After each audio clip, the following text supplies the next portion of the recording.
नमस्कार, मैं doctor Meenakshi Verma, your friend philosopher and guide. आज एक और नए टॉपिक के साथ, बहुत कॉमन है in pregnancy and that is itching during pregnancy.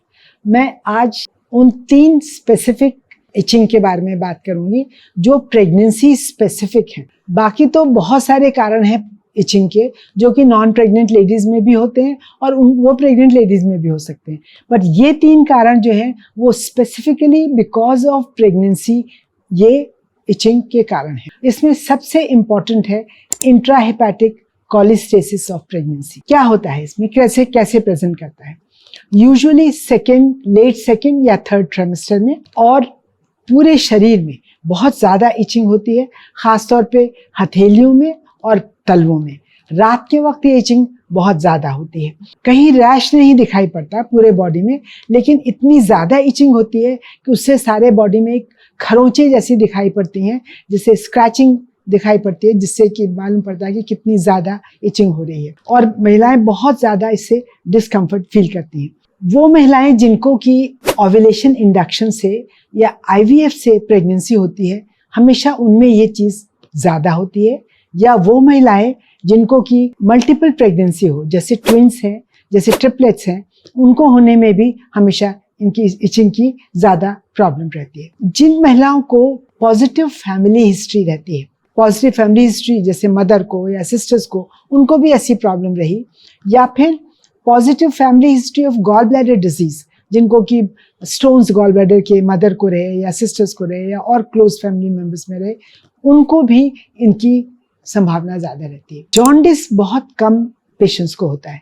Only 10% of these patients have jaundice which is also very mild. 5 milligram से ज़्यादा बिलिरुबिन का लेवल नहीं होता है। कभी कभी किसी पेशेंट को राइट साइड एब्डोमेन में, अपर एब्डोमेन में पेन भी होता है, या फिर जो स्टूल्स का कलर है वो बिल्कुल लाइट हो जाता है और यूरिन का कलर जो है वो डार्क हो जाता है। लेकिन ये चीज़ें जो है अक्सर बहुत ही कम होती हैं। क्या वजह है, क्यों होता है? ये एक probably it's a genetic disease, एक जेनेटिक कारण है। एक खास तरह का जीन आइडेंटिफाई किया गया है जो कि एशियंस में ज़्यादा है compare to other people from all over the world. Asians में, इंडियंस में या पाकिस्तानीज में ये बहुत ज़्यादा पाया गया है। और इसमें एक खासियत ये होती है कि जो प्रेगनेंसी हार्मोन्स जब होते हैं, बढ़ते हैं, जैसे ईस्ट्रोजन हार्मोन या कोई एक्सोजीनस हार्मोन लिया है, मान लीजिए कॉन्ट्रासेप्टिव पिल्स लिए हैं, उनकी वजह से भी बॉडी में या लिवर में जो बाइल एसिड्स हैं उनका फ्री फ्लो नहीं हो पाता। बाइल एसिड्स जो बाइल प्रोड्यूस होता है लिवर के अंदर, वो फ्री फ्लो होके गट के अंदर नहीं जा पाता और वहीं पे उसकी स्टेसिस होने लगती, वहीं रुक जाता है। जब वहीं रुक जाता है तो उसकी वजह से ये ब्लड में, सर्कुलेशन में एब्जॉर्ब हो जाता है और सारे बॉडी में एज बाइल सॉल्ट्स स्किन के नीचे डिपॉजिट हो जाता है, and which causes intense etching. And not only that it causes intense itching in the mother, it is also dangerous for the baby. हालांकि ये परसेंटेज कम है, only you can say 5.5 to 1% of all pregnancies उनको ये problem होती है। लेकिन जब ये प्रॉब्लम होती है तो ये बहुत सीवियर हो सकती है और बच्चे को काफ़ी नुकसान पहुंचा सकती है। इसकी डायग्नोसिस कैसे होती है? एक तो क्लिनिकल समझ में आता है कि इचिंग बहुत ज़्यादा हो रही है, तो हम लोग ब्लड टेस्ट कराते हैं, लिवर फंक्शन टेस्ट। और लिवर फंक्शन टेस्ट में हम देखते हैं कि कुछ बिलिरुबिन लेवल बढ़ जाते हैं, लिवर एंजाइम्स कुछ हद तक बढ़ जाते हैं, और एक अल्कलाइन फॉस्फेटेज करके होता है वो बढ़ जाता है, और सबसे इम्पॉर्टेंट है बाइल एसिड्स जो हैं उनका लेवल बहुत हाई हो जाता है। और यही बाइल एसिड्स जब मदर के सर्कुलेशन में आती हैं, मदर के सर्कुलेशन से ये बाइल एसिड्स बच्चे के सर्कुलेशन में जा सकती हैं, and these bile acids they are cardiotoxic. मतलब क्या है? ये बच्चे के हार्ट के लिए बहुत डेंजरस है और कभी कभी एकदम सडन बच्चे की डेथ पेट के अंदर हो जाती है because of this bile acids. क्योंकि लिवर के अंदर कोई इन्फेक्शन नहीं है, कोई लिवर के अंदर कोई नेक्रोसिस नहीं है, कोई इन्फ्लेमेशन नहीं है, तो जो एक कॉन्स्टिट्यूशनल सिम्टम्स होते हैं लिवर डिजीज के, जैसे कि भूख नहीं लग रही है या वॉमिटिंग, नोजिया हो रहा है या फीवर हो रहा है, ऐसा कुछ नहीं होता है। पेशेंट्स आराम से खाना पीना खाते हैं, they are otherwise well except for the itching which is worse at night. Pregnancy पे क्या असर पड़ सकता है इसकी वजह से प्रीमेच्योर डिलीवरी हो सकती है, प्रीमेच्योर रप्चर ऑफ मेम्ब्रेन्स हो सकता है, बच्चे का मेकोनियम जो होता है, लैट्रिन जो बच्चे की है वो पेट के अंदर बच्चे की निकल जाती है, बच्चे को फीटल डिस्ट्रेस हो सकती है, सडन फीटल डेथ हो सकती है, और आफ्टर डिलीवरी कभी कभी बहुत सीवियर पोस्टपार्टम हेमरेज हो सकता है। उसका मेन कारण यह है कि बिकॉज ऑफ दिस बाइल्स का जो एसिड्स की वजह से होने से जो विटामिन के का एब्जॉर्प्शन है वो प्रॉपर नहीं हो पाता, और जब विटामिन के एब्जॉर्प्शन प्रॉपर नहीं होता, उसकी डेफिशिएंसी होती है, तो डिलीवरी के बाद ब्लीडिंग होती है, वो बहुत ज़्यादा एक्सेसिव ब्लीडिंग हो सकती है। ट्रीटमेंट कैसे करते हैं इसके लिए सिम्टोमेटिक ट्रीटमेंट रहता है। वैसे तो खुजली के लिए एंटीहिस्टामिनिक्स होती हैं, जैसे पेरिटोन है, टाइलेनॉल है, इनको देते हैं, या लोशंस एप्लीकेशन के लिए हाइड्रोकॉर्टिसोन लोशन है वो देते हैं।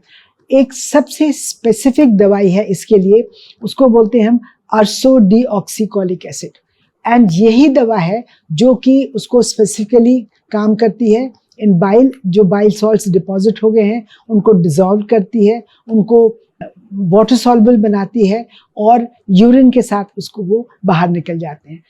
कभी कभी किसी केस में बहुत ज़्यादा इचिंग होती है, जब बहुत ज़्यादा ये सीवियरिटी होती है डिजीज़ की, तो ये दवा भी काम नहीं कर पाती, और जब ऐसा होता है तो फिर एक लास्ट रिजॉर्ट हम एक डेक्सामेथासोन देते हैं। स्टेरॉइड टैबलेट्स हैं जिनको कि over a period of 12 days देते हैं, धीरे धीरे टेपर करते जाते हैं, और इससे तुरंत इचिंग कम हो जाती है, और साथ ही साथ जो इसका बाइल एसिड्स का लेवल है वो भी कम हो जाता है।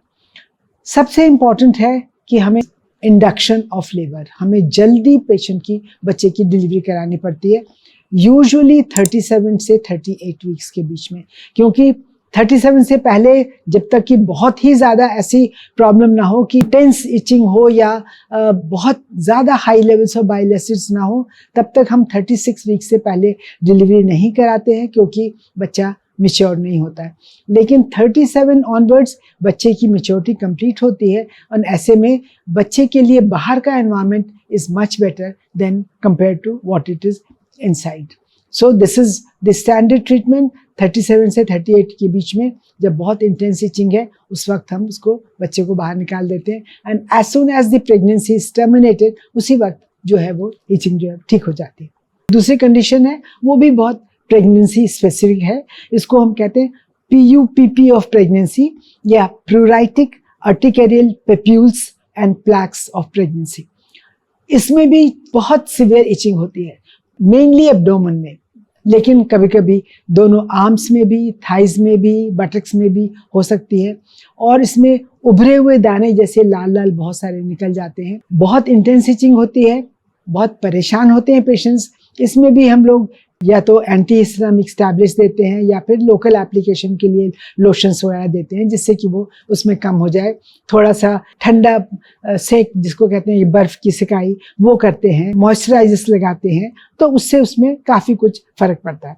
सबसे अच्छी बात यह है कि हम पेशेंट को रेश्योर करते हैं कि ये आपके लिए परेशानी देने वाली चीज़ तो ज़रूर है, लेकिन जैसे हमने पहले देखा था कि इंट्राहेपेटिक कोलेस्टेसिस में माँ और बच्चे दोनों के लिए प्रॉब्लम हो सकती है, यहाँ पे ना तो माँ के लिए और ना ही बच्चे के लिए प्रेगनेंसी में किसी तरह का कॉम्प्लिकेशन या प्रॉब्लम इस चीज़ की वजह से नहीं होता है। It's a very pregnancy specific thing, परेशान करने वाली है, लेकिन जैसे ही प्रेगनेंसी ख़त्म होती है ये चीज़ भी अपने आप ठीक हो जाती है, और इसका कोई बुरा असर नहीं पड़ता है। इसके अलावा एक और बहुत रेयर कंडीशन है प्रेगनेंसी रिलेटेड, जिसको हर्पीस जेस्टेशनलिस कहते हैं। इसमें बड़े बड़े जैसे कि छाले जैसे पड़ जाते हैं शरीर में। इसकी डायग्नोसिस जो है स्किन बायोप्सी के साथ ही होती है, या तो क्लिनिकल से या स्किन बायोप्सी से, और इसका भी कोई ख़ास इलाज नहीं है, यही सिम्प्टोमेटिक ट्रीटमेंट्स हैं। जैसे ही प्रेगनेंसी ख़त्म होती है ये भी ख़त्म हो जाता है, और इसका भी बच्चे के ऊपर या प्रेगनेंसी के कोर्स पे कोई ख़ास असर नहीं पड़ता। मुझे उम्मीद है आपको ये इन्फॉर्मेशन अच्छी लगी होगी। Please like my video and subscribe to my channel. Thank you so much.